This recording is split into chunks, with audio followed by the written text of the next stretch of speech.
Hello, you lovely lot. I am your host, Jonny Scab, Jonny Octavius Scab, and this is my new little show. It's a series I'm doing called Jonny Scab's Classic Movie Moments. In this series, I will be playing random movie clips that I like from my favourite films and movies. Totally random, mind you. There's no agenda to it. I'm literally just going through clips in movies that I love, that I think are classic scenes that have inspired me or stuck in my head throughout time. Now I know you've got a lot of movie buffs out there that follow me, especially in the Comicsgate community. There's a few, but yeah, this is going to be running through lots of different scenes, and we're going to be discussing them as well. First up on the list, I've got an 80s film. The most brilliant vampire film of the 80s, I think, personally. Fright Night. Fright Night with Jerry Dandridge. And a little bit of context to this scene for people that haven't watched the film. I do recommend you watch it. Fright Night, the original. Don't worry about the sequels. The context of this scene, right? Let me do a quick rundown for those of you that haven't watched the film. Basically, a young kid, probably in his early teens, he realises that there's vampires moved in next door to him, right? A posh, rich vampire called Jerry Dandridge, right? He's even got his own little ghoul called Billy Coles, right? And he's like his butler. And anyway, this kid who lives next door to him, he's the only one in the neighbourhood that thinks he's a vampire or knows he's a vampire. And he looks crazy to his mates and his parents and everyone else. And I won't tell you it all, but this scene, he's got his girlfriend with him, and they both know that this guy is a vampire, but no one believes them. And they're trying to escape him, so they run into this nightclub.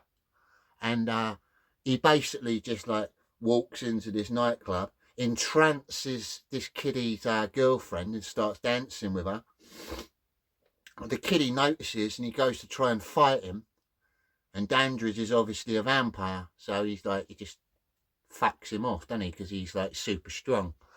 At which point, the bouncers of the nightclub can see that this vampire's just stole this kiddie's bird off of him, so they get involved. And I'll let you watch and judge for yourself. This is a classic scene, ladies and gentlemen. Peak of the 80s. Fright Night. All right? Fright Night.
Shouldn't lose your temper, Charlie.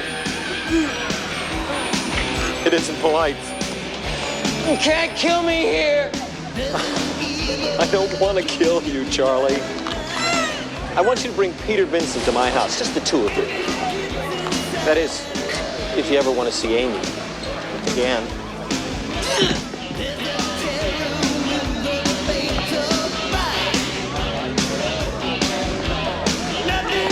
Let her go! I got him.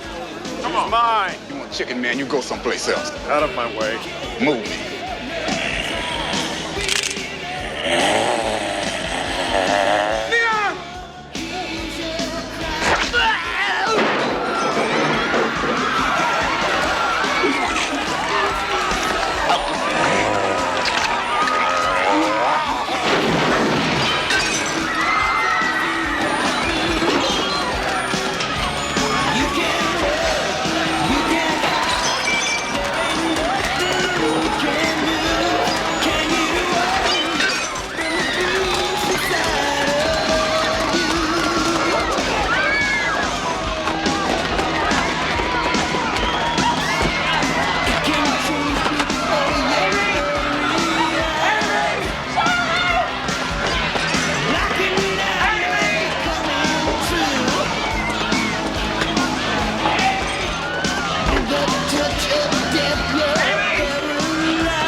Fucking amazing, wasn't it? Now the soundtracks in the 80s, they were like, weren't they? They got them right, didn't they? The soundtracks and films in the 80s.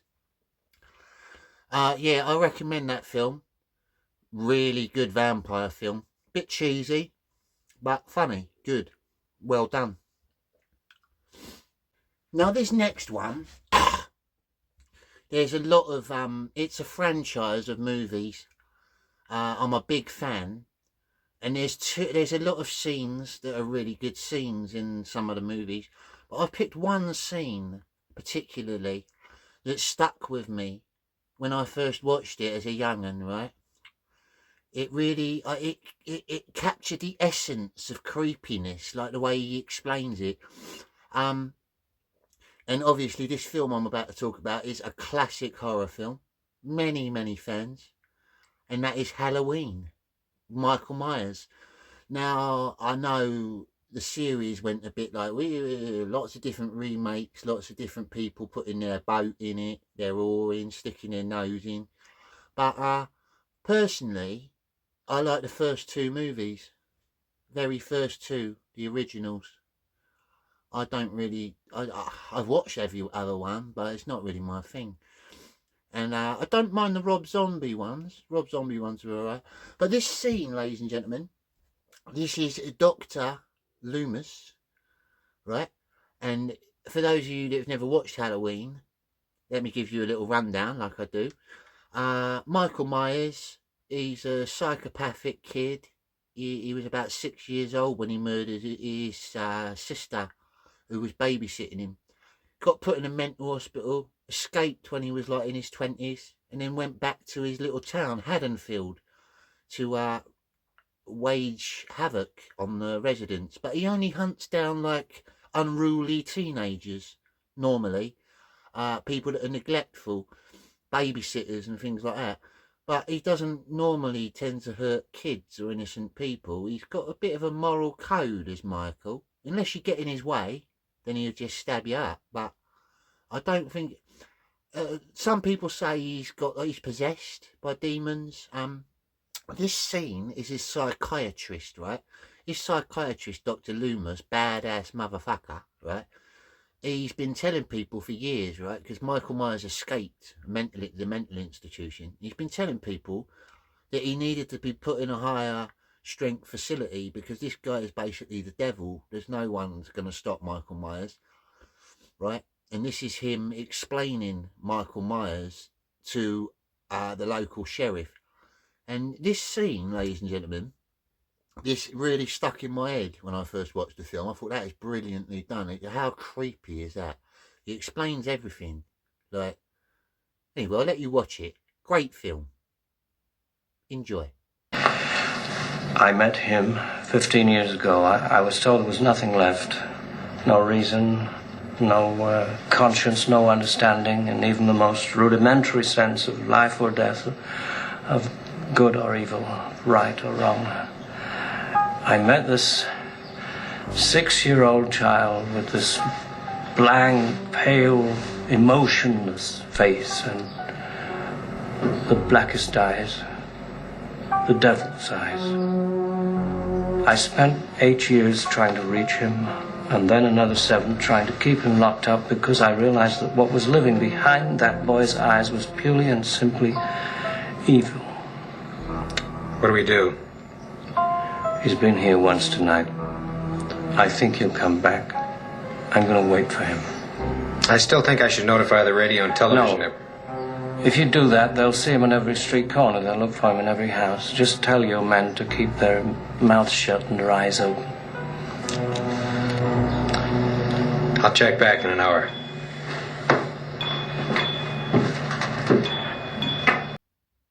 You see what I mean? Like, a short scene, but very, very informative, creepy, well done, artistic. The Halloween movies are brilliant, really. The idea, I know a lot of people ruined them, but the idea was brilliant, and still one of my favourite horror movies till this day, I'd say. I always wanted to buy a Michael Myers mask. Captain Kirk, innit? Right, let's lighten up the mood now. This is a comedy. One of my, I wouldn't say favourites, but he's up there. He's up in my top, 20, I'd say, for stoner comedies. And this is a film called Half Baked, right? Half Baked, starring Dave Chappelle. A little rundown of the film. Basically, for those of you that ain't seen it, a group of mates, they're all stoners, they all live in like an apartment together. They one of them's a janitor. Dave Chappelle's character's a janitor, right? And he's working at this like scientific company where they're studying weed, right? So he nicks a load of weed, right? Because he can get it for free. He was just taking it like out of their storeroom. He starts a little weed business, right? Because they're trying to get their mate out of prison. Their mate got arrested for feeding a diabetic police horse, right? So they start a little drug dealing business. Mr. Nice Guy, right? An anonymous, they're an anonymous company, and they act like they're boss. Even though they're the bosses of it, they act like there's someone higher up. Oh, we work for Mr. Nice Guy, right? Anyway, they attract the attention of a bigger drug dealer in their city who wants a little bit of their profit. And they've been invited to come and meet him. And the problem is, this drug dealer thinks that Mr. Nice Guy is like a yardie boss, like a Jamaican gangster. But he's not. It's just like a persona they've made up. So this scene is Dave Chappelle walking into this gangster boss's house and trying to blag him, basically.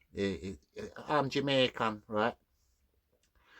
Now, on this show, I will be playing, in the next a few more episodes, I will be playing clips from certain movies that I've shown already, but I'll never play the same clip twice.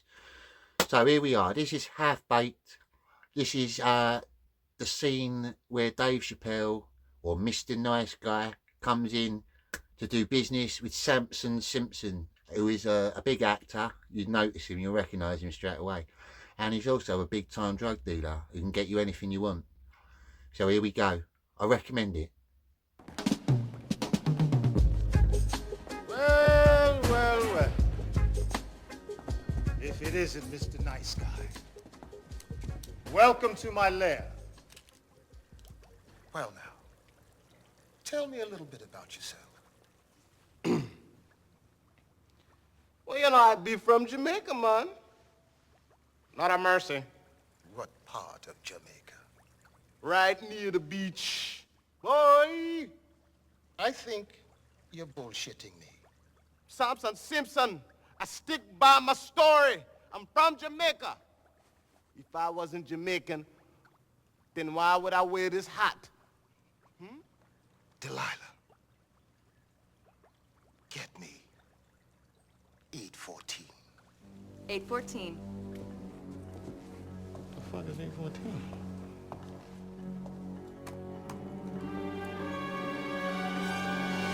Oh! I'm sorry, y'all. I don't want to be the first nigga to die from a crossbow. You know, I have been lying to you. I'm sorry. Samson, I'm sorry, okay? We just started this because our friend got locked up. Brother, you know how that is. We had to get him out of jail. Now this is what's gonna happen. You make about 40, 50,000 a week. Shit. Well, I want half. $20,000 a week, or you're dead. You understand? 20,000 seems fair. That seems fair, right, guys? It's fair. Class dismissed. Yeah, that is Half-Baked. One of Dave Chappelle's best movies, I reckon. I like stoner comedies. If any of you as well, if you'd like to recommend some scenes maybe that you like, recommend them in my comments. I might get round to putting them on my show, or email them to me, inbox me them. Yeah, Half-Baked, brilliant film for like a cheesy stoner comedy. I'm a fan of Dave Chappelle, kind of. I love his comedy. Not too into his politics. Obviously, he's a sort of Muslim black power kind of guy.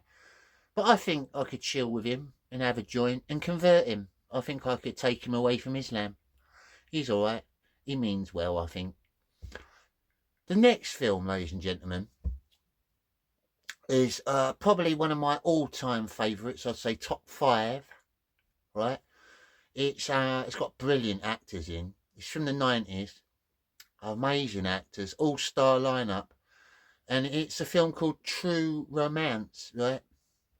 True Romance. It was written by Tarantino, or directed by someone else, I think. Quentin Tarantino wrote it and helped sort of produce it. True Romance, amazing film. Little rundown. There's a lot to it, but basically this next scene, that's a rundown leading up to this scene. There's a guy who works in a comic book shop called Clarence, right? He ends up, his boss ends up hiring him a prostitute for his birthday.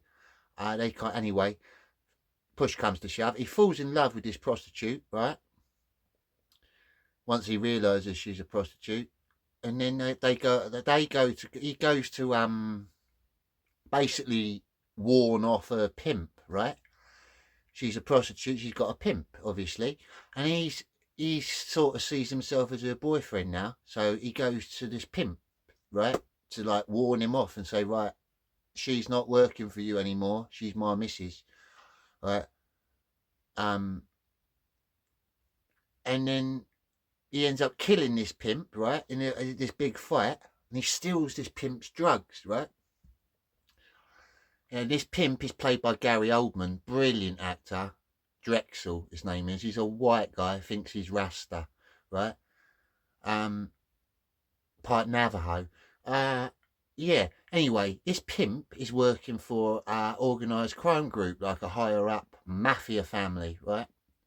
They realise that someone's killed their pimp, their drug runner, and they're trying to hunt down who stole the drugs. So they send this guy who's like the underboss of the top boss is called Blue Lou Boyle, right? You don't see him in the film. They talk about him, Blue Lou, right? But he's got a guy called Don Vincenzo who works under him, right? Vaschetti or something. And he's played by Christopher Walken. Brilliant actor again, amazing for mafia people. And this scene is with Dennis Hopper, right? Dennis Hopper is the father of the guy who's in love with the prostitute who's nicked all the drugs. And this mafia family have hunted his dad down, right? His dad's just a poor security guard, right? And they get him in his trailer and they put him in a chair and they interrogate him to find out where his son is with the drugs. And as you're going to see, it don't work out too well. Brilliant scene. Enjoy. You know, Sicilians are great liars. Best in the world. I'm Sicilian. My father was the world heavyweight champion of Sicilian liars. From growing up with him, I learned the pantomime. There are 17 different things a guy can do when he lies to give himself away. Guy's got 17 pantomimes. Woman's got 20, guy's got 17. But if you know them, like you know your own face, they'd be lie detectors all to hell. Now, what we got here is a little game of show and tell. You don't want to show me nothing, but you tell me everything. I know you know where they are, so tell me. Before I do some damage, you won't walk away from. Could I, have one of those Chesterfields now? Sure.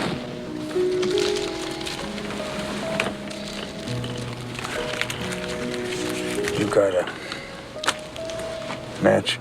Oh, wait, no, don't bother, I got one.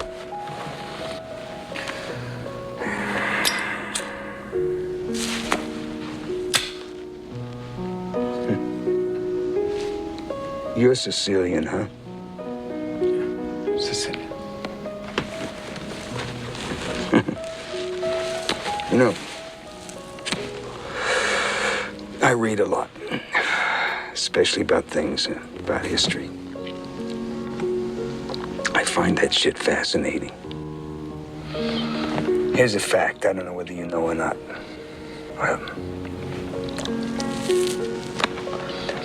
Sicilians were spawned by niggers.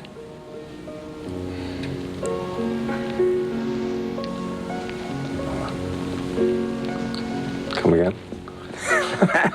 No, it's a fact. Yeah. You see, Sicilians have black blood pumping through their hearts. And no, if you don't believe me, you can look it up. Hundreds and hundreds of years ago, you see, the Moors conquered Sicily, and the Moors are niggers. Yes. So you see, way back then, Sicilians were like wops from northern Italy. They all had blonde hair and blue eyes. But, well, then the Moors moved in there and, well, they changed the whole country. They did so much fucking with Sicilian women, huh? That they changed the whole bloodline forever. That's why blonde hair and blue eyes became black hair and dark skin. You know, it's absolutely amazing to me to think that to this day, hundreds of years later, that Sicilians still carry that nigger gene. Now this, I'm quoting history. It's written. It's a fact. It's written. I know this guy. No. Your ancestors are niggers. Hey. Yeah. And your great-great-great-great-grandmother fucked a nigger. Oh, yeah. And she had a half-nigger kid. Now, if that's a fact, tell me, am I lying? 'Cause you're part eggplant.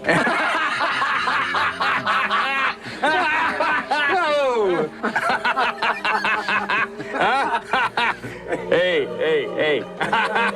You're a cantaloupe.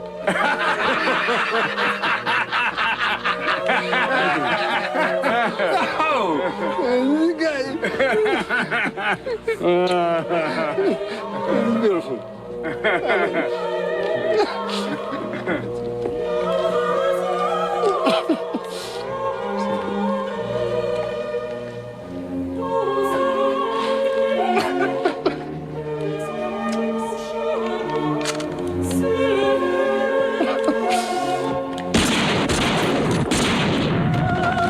I haven't killed anybody. 1984. Go to this comedian's son's apartment.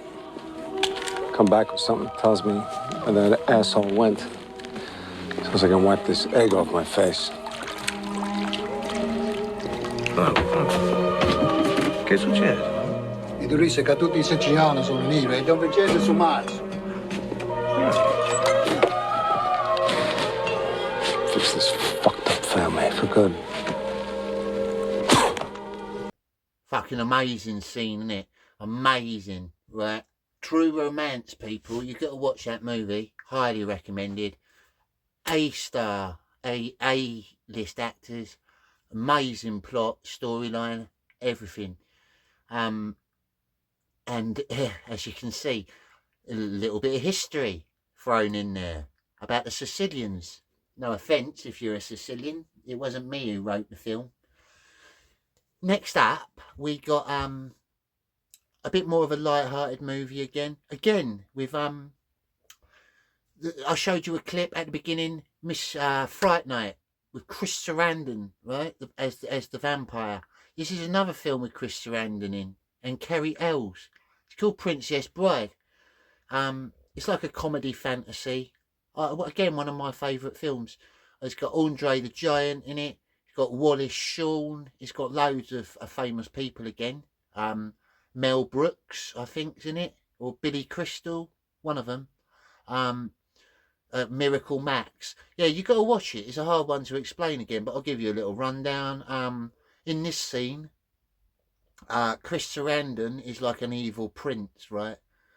And he's a hard one to sort of explain. The hero of the film, this evil prince thinks he's been paralysed and he's just like all dead on a bed. So he comes in the room to come and attack him, and it progresses into a scene where the hero Wesley, the dreaded pirate Roberts, kind of gives him this speech about it's called To the Pain, and I loved it when I first seen it. I thought that's brilliant. I'd love to do that to someone. Yeah, and it stuck in my head. So this is one of my favourite scenes again from The Princess Bride, ladies and gentlemen. I do recommend as well that you watch all these films because they're amazing. Honestly, I'm not going to put any like bog standard shit films in here. These are all classics. Jonny Scab's classic movie moments. And here we have it, Princess Bride. To the death. No! To the pain. I don't think I'm quite familiar with that phrase. I'll explain, and I'll use small words so that you'll be sure to understand, you warthog-faced buffoon. That may be the first time in my life a man has dared insult me. It won't be the last. To the pain means the first thing you lose will be your feet below the ankles. Then your hands at the wrists. Next, your nose. And then my tongue, I suppose. I killed you too quickly the last time. A mistake I don't mean to duplicate tonight. I wasn't finished. The next thing you lose will be your left eye, followed by your right. And then my ears, I understand. Let's get on with it. Wrong! Your ears you keep, and I'll tell you why. So that every shriek of every child at seeing your hideousness will be yours to cherish. Every babe that weeps at your approach, every woman who cries out, "Dear God, what is that thing?" will echo in your perfect ears. That is what the pain means. It means I leave you in anguish, wallowing in freakish misery forever. I think you're bluffing. It's possible, pig. I might be bluffing. It's conceivable, you miserable, vomitous mass. I'm only lying here because I lack the strength to stand. But then again, perhaps I have the strength after all.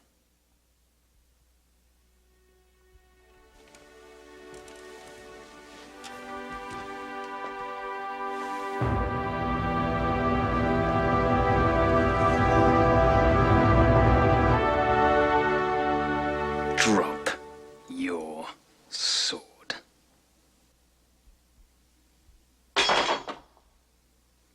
Have a seat.